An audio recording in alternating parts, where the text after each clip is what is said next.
Bienvenidos a Voces de Cabrera, un espacio para analizar temas relevantes para nuestra comunidad. Hoy nos adentraremos en una cuestión crucial. ¿Hasta qué punto el campesino en Cabrera reconoce su papel y condición como sujeto político? Hoy conversamos con tres invitados que nos guiarán desde la pedagogía, el pensamiento crítico, el poder, la política, la memoria y la liberación. William, Daniel, Laura y quien les habla, su moderadora Juliana. Como muestra para nuestro análisis, nos centraremos en el municipio de Cabrera, ubicado en el departamento de Cundinamarca, región del Sumapaz. Es un municipio que históricamente ha sido reconocido no solo por ser ejemplo de lucha campesina, sino que también desde el año 2000 se reconoció en su totalidad como zona de reserva campesina. Hoy nos encontramos con el fin de responder a distintas preguntas y así poder llegar a una respuesta a la gran pregunta. ¿Cómo ayudar al campesino a reconocerse como sujeto político, capaz de analizar y transformar su territorio y condiciones sociales a través del pensamiento crítico? Y para comenzar, William, ¿podrías ofrecernos una visión general de la situación del campesinado en Cabrera? Claro, en relación con su participación política. ¿Qué observaciones tienes al respecto? Bueno, Juliano, tú lo mencionabas al inicio sobre las zonas de reserva campesina, pues estas emergen justamente como un mecanismo para articular al campesinado con el territorio, estableciendo un marco legal que reconoce su papel en la gestión de la tierra. Y inclusive en términos Foucaultianos, como decía Cristina Donda en su texto, pueden entenderse como una contradiscursividad que desafía las narrativas dominantes sobre el campo. Pues proponen una territorialidad basada en la economía campesina, la autogestión y sobre todo la soberanía alimentaria. Citando a Juste y a Bernet, el pensamiento crítico no es solo analizar ideas, sino cuestionar estructuras de poder. ¿Cómo aplicamos esto al campesinado? ¿Cómo lograr este análisis desde un pensamiento crítico decolonial? Bueno, el campesinado en Cabrera ha sido históricamente reducido a una categoría económica y productiva sin ser plenamente reconocido como sujeto político, aquí en Cabrera e inclusive en toda América Latina. Y esto ocurre porque los discursos hegemónicos han configurado el campesinado como una figura subordinada entre las relaciones del poder del Estado y del mercado propias de la modernidad, como lo mencionaba Marx. Y que desde una postura decolonial y también marxista, el pensamiento crítico es fundamental, pero debe ser relevante y útil. Y esto implica reconocer y valorar las formas comunitarias y populares de vida que existen en nuestro sur global. Gracias por tu análisis, William. Ya comprendemos algo del contexto y teoría base para comprender cómo se relaciona el sujeto político y el pensamiento crítico. Sin embargo, nos falta profundizar en el desconocimiento. ¿Qué sucede con el campesinado? Ahora, Daniel, profundicemos en las posibles causas de este aparente desconocimiento. ¿Qué factores crees que podrían estar contribuyendo a que el campesinado no se identifique plenamente como un actor político con voz y voto? Bueno, en primer lugar, abordando el tema desde Pierre Bourdieu, donde él habla sobre el hábitos, explicando que las formas de pensar y de sentir del campesinado han sido moldeadas a través de la historia a partir del trabajo duro en el campo, condicionándolos a no verse como figuras importantes a nivel regional y a nivel nacional, donde estos grupos sociales que poseen mayor poder económico, un capital simbólico importante, a menudo no incluyen sus voces y las invisibilizan a través de esas duras jornadas del campo. Aunque los y las campesinas de Cabrera han logrado y han luchado y han resistido a través de la historia para hacer sentir su voz, y estos a su vez lograron y consiguieron que todo el territorio de Cabrera sea consolidado y sea considerado como una zona de reserva campesina. Pero bueno, eso es un gran logro, pero hay falta mucho por hacer, ¿sí? En primer lugar, fortalecer las bases, que haya un relevo generacional, donde los jóvenes se convenzan a sí mismos de que deben respetar y deben proteger y luchar por su territorio y también trazar nuevos proyectos.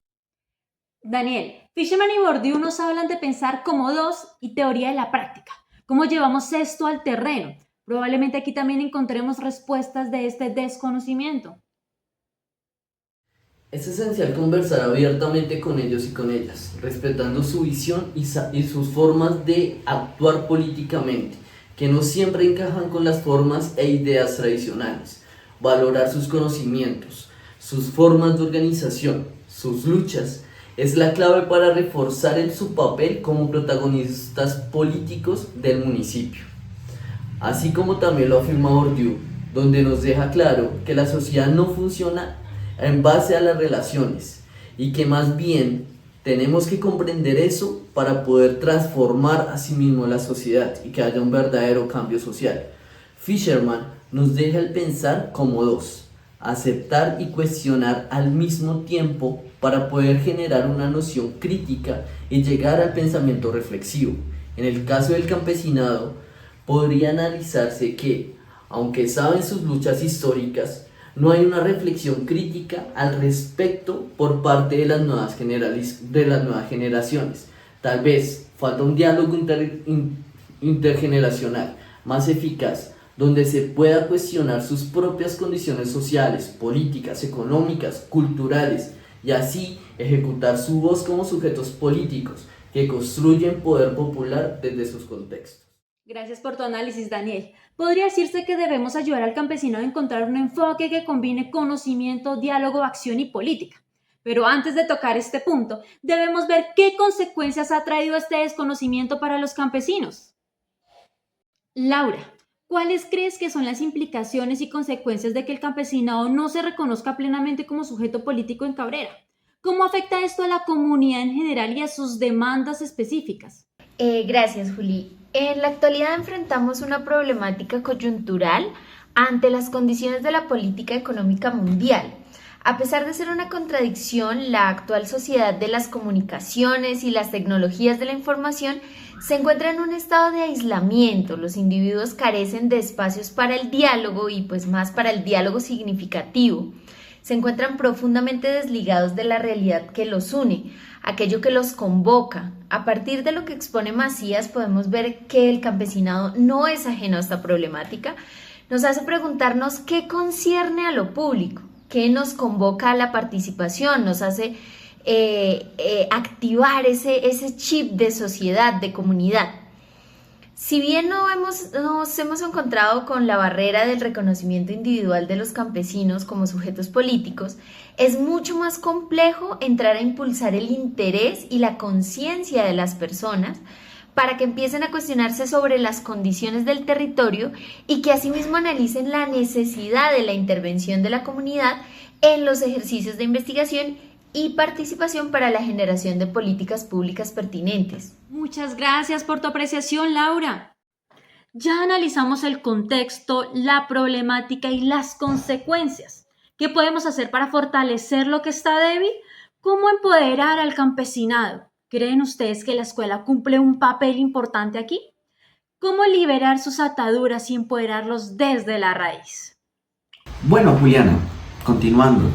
Desde una perspectiva de Falsborda, el campesino se empodera en la medida que es consciente de su rol como campesino y su relación con la tierra y el territorio, siendo una construcción social en el tiempo relacionada con las necesidades colectivas, inclusive en términos discursivos, como lo mencionaba Foucault.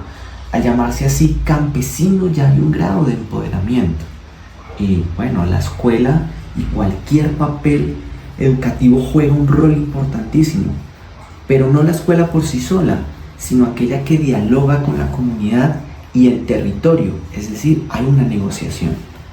Retomando a Bourdieu, la noción de sujeto político trasciende la mera posesión de derechos civiles y políticos formales, implica la capacidad de los agentes para percibirse a sí mismos como poseedores de intereses legítimos dentro del campo político y la habilidad para actuar eficazmente en la búsqueda de esos intereses. Eso incluye la capacidad de formar identidades colectivas, articular demandas, movilizar recursos y ejercer una influencia en la agenda política. Por lo tanto, es necesario que desde el escenario educativo se forme el pensamiento crítico sobre las desigualdades propias del campo político, tanto en lo local, en lo regional como en lo nacional, donde los y las campesinas se empoderen y reconozcan sus saberes ancestrales y su conexión con el territorio, liberando las cadenas de la subordinación. Que la escuela sea el puente para que los y las campesinas tengan las herramientas suficientes para desenvolverse en el campo político, aumentando su capital simbólico y su poder emancipador y transformador. Creo que han dicho casi todo, pero bueno, aquí sí considero que la respuesta se encuentra en el marco de la transformación. Somos conscientes de que el sistema no funciona bien o no ha funcionado durante mucho tiempo, o funciona para unos pocos y los otros, los mismos de siempre, se encuentran relegados a lo mínimo, a aceptar las decisiones de los demás. Surge, por supuesto, la preocupación por el desarrollo de una postura crítica ante las condiciones de las necesidades del territorio. Con teóricos como Estanislao Zuleta y Paulo Freire nos encontramos una puerta de camino hacia esa transformación que tanto estamos buscando, hacia ese pensamiento crítico, y son los niños y los jóvenes. Son una puerta de cambio, generación tras generación, una oportunidad. Zuleta nos dice, para hablar de crítica debemos volver a filosofar, romper con las ataduras del conocimiento preestablecido y fortalecer las nuevas formas de resistencia desde la educación, con el desarrollo de la autonomía, la creatividad. Y de otro lado, Freire ratifica estas nociones, planteando la estrecha relación entre el conocimiento, la crítica y la experiencia. Es en ese caminar del día a día del campesinado colombiano que surge una reflexión directa, una reflexión puntual, ese pensamiento crítico que genera el impulso de la participación y de la transformación que estamos hablando, que estamos buscando. Llegamos a la parte final de nuestro podcast. Y para poder responder a nuestra gran pregunta, podríamos decir que el reconocimiento y el empoderamiento del campesinado como sujeto político no sirve si se queda escrito en un decreto y simplemente se lee. Esto inicia con cada uno y se logra en comunidad.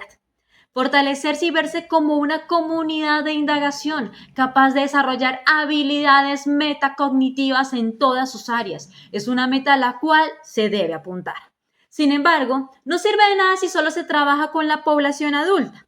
Es necesaria la participación de la escuela y obviamente de los infantes y los adolescentes, pues serán los pilares para poder obtener esta meta.